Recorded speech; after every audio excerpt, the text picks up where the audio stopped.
Bonjour YouTube et bonjour chers internautes et bienvenue au Manga Café pour un nouvel épisode du Manga Café News. Aujourd'hui encore, bien évidemment, on a un programme giga, méga, ultra croustifondant, je vous assure que c'est vrai. Et on commence aujourd'hui avec le groupe de R&B Ilu Grace qui arrive à la Japan Expo Sud. Certains mangas des éditions Ototo reviennent en 2023. On en a parlé il n'y a pas très longtemps du spin-off de Blue Lock. Et bah ça arrive en France chez Pika, oui. Des annonces plus qu'intéressantes chez Omake Manga. On n'en avait pas encore parlé, mais My Hero Academia débarque dans Fortnite. Demon Slayer, la suite, ça sera d'abord un film d'animation et ça sera bientôt au cinéma en France. On a une date et un nouveau trailer pour l'adaptation animée de Oshinoko. Et pour finir, on a un nouveau visuel et de nouvelles infos pour la deuxième saison de l'animé Mix. Allez, Manga Café News, eh bien c'est maintenant.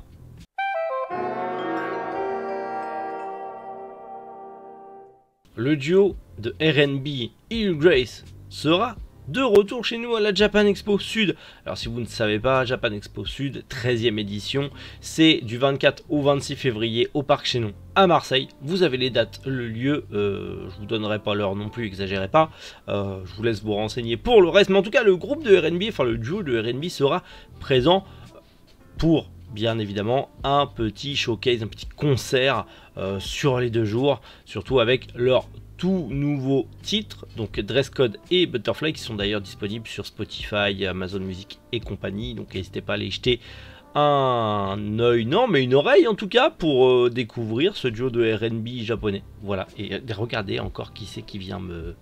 Hop, voilà, elle vient de me sauter dessus, toute griffe dehors. Bref, le groupe, enfin du coup le duo sera à Japan Expo Sud. Si vous voulez, renseignez-vous, allez écouter leur musique, regardez si ça vous plaît et profitez du spectacle le moment venu. Ototo a annoncé le retour de certaines séries en 2023. Vous le savez, il y a eu pas mal de déboires chez beaucoup de maisons d'édition et même parfois au Japon avec des rythmes de parution extrêmement lents. Et dites-vous que parfois les séries sont un peu en pause malheureusement. Mais cette fois-ci, Ototo nous a annoncé l'arrivée, enfin le retour de 4 séries dans leur catalogue, dont Fate, Stay Night, Evenfield, Overlord, Fate Apocrypha et Monster Musume. Bon, faut savoir quand même que pour Fate Apocrypha et pour Fate, Stay Night, Evenfield et Monster Musume, déjà c'était très lent au Japon dans tous les cas. Donc forcément, il y a juste Fate Apocrypha et Overlord où il y a des tomes à rattraper, mais ça va se faire tranquillement. Ça va se faire. Donc si vous avez ces séries, si vous les avez commencées et si dans tous les cas vous avez hâte d'avoir la suite, dites-vous que ça arrivera en 2023. Courant 2023, il n'y a pas de date précise, mais ça reviendra en 2023. Mais le rythme de parution, je pense, restera lent, surtout pour Fate Stay Night, Evenfield et Monster Musume qui sont très lents, je le rappelle, au Japon. Donc voilà, soyez patients, soyez compréhensifs. Les maisons d'édition en ce moment ils galèrent, c'est une purge. Vous le savez maintenant, je me suis lancé dans le monde des libraires, je vais ouvrir ma librairie très prochainement. Je suis encore plus confronté auprès justement des distributeurs et des fournisseurs. Je vous assure que c'est une tannée. Juste pour là, vous précommandez les prochains collecteurs et les prochains coffrets qui vont sortir pour les avoir sur le site à l'ouverture ou au courant d'année 2023, ça m'en arraché les cheveux. Heureusement que j'ai un béret. Vous savez que j'adore ce format parce que je vous donne l'actu quotidiennement et parfois je vous dis cette actu là on en reparlera peut-être prochainement. C'est le cas. Blue Lock, on a parlé des romans spin-off, mais également il y avait des spin-off manga qui étaient disponibles, notamment le spin-off épisode Nagi qui est basé sur Seishiro Nagi dans l'équipe V. Et ça arrive en France, c'est bon, Pika a obtenu les droits pour, si tout va bien, le 5 avril 2023, le premier tome de ce spin-off devrait sortir. Faut savoir une chose, ce spin-off se passe pendant les événements de Blue Lock, sauf que au lieu de suivre l'équipe Z, vous allez dans ce spin-off suivre l'équipe V, et donc Seishiro Nagi étant le personnage central de l'équipe V, vous allez suivre ses aventures avec ses 2 compères, ainsi que un petit peu plus de storytelling et de background. Faut savoir, comme je vous l'avais dit, c'est justement un manga qui est fait par Kota Sanomiya, qui notamment travaille sur Tesla Note actuellement. Mais bien sûr, l'histoire est toujours scénarisée par le génialissime Mineyuki Keneshiro. Je suis trop content. L'univers étendu de Blue Lock arrive en France. Les gars, les filles, tous, toutes, vous l'avez dit. J'espère que ça arrivera parce que ça va être une dinguerie. La dinguerie est officielle, c'est arrivé, c'est beaucoup trop bien. Et je suis beaucoup trop content, oui. On a d'autres bonnes news chez Omake Manga cette fois-ci avec la date de sortie pour le deuxième tome de Under Prison. Vous savez, cette série courte en 4 tomes où justement on est un petit peu en prison, où notre héros est plongé dans la pire prison du monde. Il va devoir s'en sortir. Le tome 2 arrivera très prochainement puisqu'il arrivera le 12 janvier 2023. C'est beaucoup trop bien. On a en plus voilà le visuel du premier tome. On a déjà quelques planches pour nous donner une petite idée. Bien sûr, c'est excellent. Mais au passage, Omake en a profité pour nous teaser une nouvelle série en 4 tomes dans la collection Seinen. Il s'agit tout simplement de Psychopath Girlfriends. Si vous avez aimé Purgatory Girl ou les trucs un petit peu... il y aura Psychopath Girlfriend, un nouveau Seinen en 4 tomes qui arrivera dès le 9 février prochain avec son premier tome. Par amour pour toi, je suis prêt à tout. Absolument tout. Ça va être incroyable. J'adore ce genre de truc un petit peu barré. Ça va être beaucoup trop bien. J'ai hâte de le lire, j'ai hâte que ça sorte. Et j'ai hâte de vous en reparler, bien évidemment.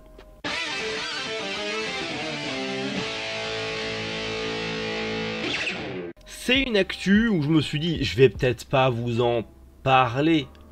En vrai, Fortnite, tout ça, vous vous en foutez. Mais je sais qu'il y a des joueurs Fortnite dans ma communauté, je sais que c'est une actu qui peut vous plaire. Elle était sur Manga News, je me suis dit, allez, on va en parler. On a déjà eu Naruto, les personnages de Dragon Ball Super sur Fortnite. Et bien maintenant, c'est au tour de My Hero Academia. Mais avec Izuku Midoriya, alias Deku, pour la nouvelle saison. Alors, il faut savoir que ça n'arrivera que le 16 décembre, c'est dans très bientôt, avec la saison 1 du chapitre 4. Et vous aurez la possibilité d'avoir le skin de Midoriya, mais pas que, puisqu'il y a aussi Geralt de Rive, entre autres. Gérald de Rive, Geralt, je sais pas comment vous le dites. Mais en tout cas, on a Midoriya, on a Geralt. On a pas mal de petits trucs assez cool qui arrivent. En vrai, le jeu est cool à jouer entre potes et tout. C'est parce que j'ai pas le temps, mais en vrai, moi j'aime bien le jeu. J'aime bien Fortnite. Surtout depuis qu'il y a plus les constructions, je trouve que le jeu est très agréable. Et c'est bien, ils ont continué à lancer le truc. Le fait qu'il y ait des coups et tout ça, et plein d'autres. Alors, par exemple, Doomslayer, mais c'est juste incroyable. Le Doomslayer, les enfants, c'est beaucoup trop bien. Je m'éternise un peu sur cette actu, mais... juste pour vous montrer un petit peu, voilà, Geralt de Rive qui arrive, peut-être que tout le monde l'a vu et vous pouvez switch bien sûr si c'est le cas, mais moi j'ai pas vu cette bande-annonce et je me suis dit, bah autant faire du coup une sorte de réac ensemble, tant qu'à faire. Là je crois que c'est un personnage je crois que c'est des persos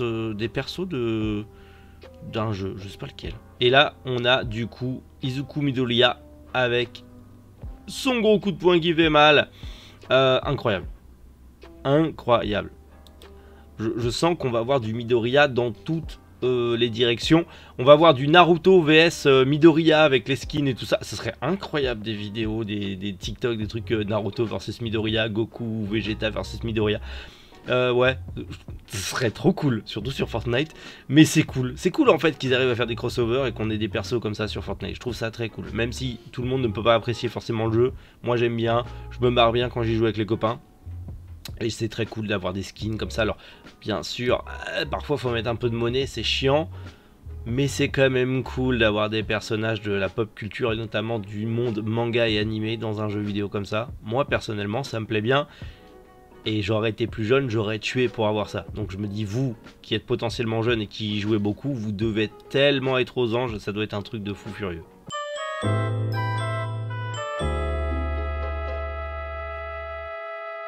Il y aura, comme pour la saison précédente, une projection, en tout cas en version long métrage, du prochain arc de Demon Slayer, en route pour le village des forgerons. Alors il n'y a pas de date française pour l'instant de diffusion au cinéma. On sait juste qu'il y aura une avant-première à Paris le 25 février, en présence du producteur, Yuma Takahashi. Je vous demande de vous comporter correctement lors de cette projection. Bande de débiles. Et quand je dis bande de débiles, c'est ceux qui foutent la merde dans les projections. Si c'est pour foutre la merde, y allez pas. Laissez les fans kiffer, parce que c'est agaçant de voir ça, c'est horrible. Et on a une bande-annonce du coup. Faut savoir que par contre cette projection, en gros, il y aura une grosse partie qu'on a déjà vue, puisqu'il y aura l'épisode 10 et 11 du dernier arc, donc l'arc du quartier des plaisirs, donc le combat final en tout cas de l'arc du quartier des plaisirs, et le premier épisode du nouvel arc, donc le village des forgerons. À voir ce que ça va donner, en tout cas ça va être un peu redondant. Moi personnellement je commencerai l'animé avec tout simplement l'arc en cours qui sera sûrement en simulcast sur Crunchyroll normalement. Crunchyroll vient d'annoncer la distribution du film, donc normalement ça va pas atterrir sur Disney+, quoique ils avaient dit pour Bleach et Disney+, est arrivé derrière. Mickey, tu laisses Demon Slayer tranquille, tu nous fais pas chier, c'est bon, t'as déjà Tokyo Revenger et Bleach, fous-nous la paix. Fous-nous la paix, Mickey, tu commences à nous casser les bonbons. Mais voilà, ça a l'air cool, puis en plus on va rentrer dans...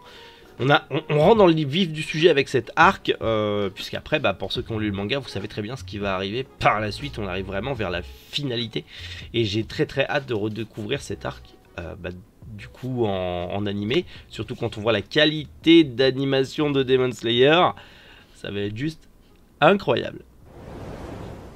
On a enfin une date et une bande-annonce pour Oshinoko.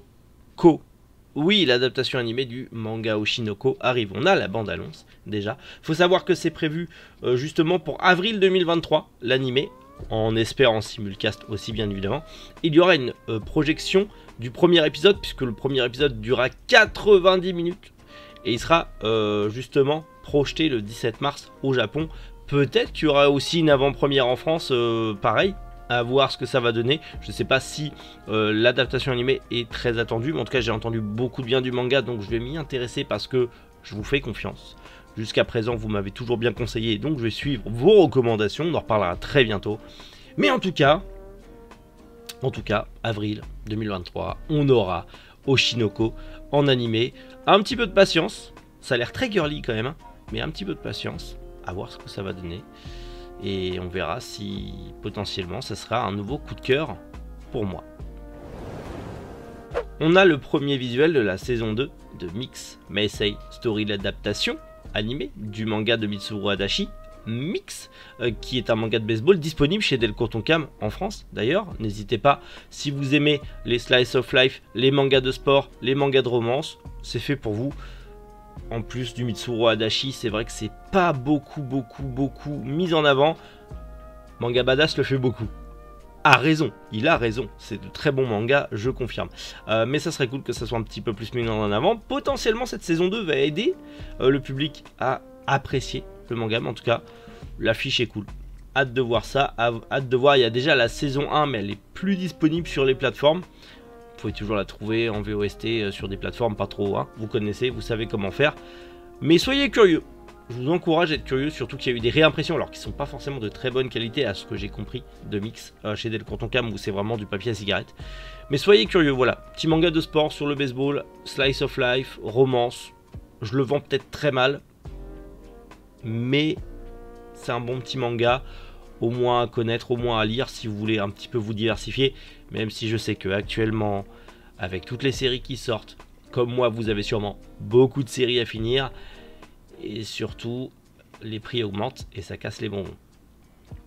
Mais si jamais vous cherchez une recommandation, c'est gratuit, c'est cadeau. Bon voilà, petit manga café news où on s'est attardé un petit peu sur des petites news, mais c'est le plaisir du manga café news, on parle, on discute de l'actualité tous ensemble, même si on n'est pas en live actuellement, hein, je ne fais plus de live parce que j'ai plus le temps, mais c'est tout comme, hein, et puis de toute façon après on en reparle dans les commentaires, c'est toujours un plaisir, vous le savez, de partager la passion avec vous. N'oubliez pas, je ne vais pas vous le rappeler à chaque fois, mais c'est vrai que le financement participatif pour notre boutique en ligne, justement Manga Family Store, a débuté il y a quelques jours. Vous êtes déjà plusieurs à avoir participé. Merci beaucoup, c'est juste génial. Donc n'hésitez pas, si vous voulez nous soutenir à hauteur de même 1 €, vous n'êtes pas obligé bien sûr de mettre de l'argent, mais juste partagez le projet, partagez ça un petit peu partout. Cette boutique, c'est notre nouveau bébé, c'est notre nouveau projet. On a envie de se diversifier autre que ce qu'on fait déjà sur YouTube et sur les réseaux sociaux. On veut vraiment se diversifier et partager le plus possible la passion avec vous, bien évidemment. Donc n'hésitez pas à mettre en avant le financement participatif, ça fait plaisir, ça fait connaître le financement, ça fait connaître la boutique et potentiellement aussi la chaîne et tout ce qui va avec. Merci à tous, merci beaucoup. Je vous donne rendez-vous demain matin, 7 h, pour le Manga Café News. On sera mercredi, il y aura des nouvelles sorties incroyables. Bref, j'ai trop hâte. Prenez soin de vous et passez une excellente journée. C'était Méric, Oujou, les internautes.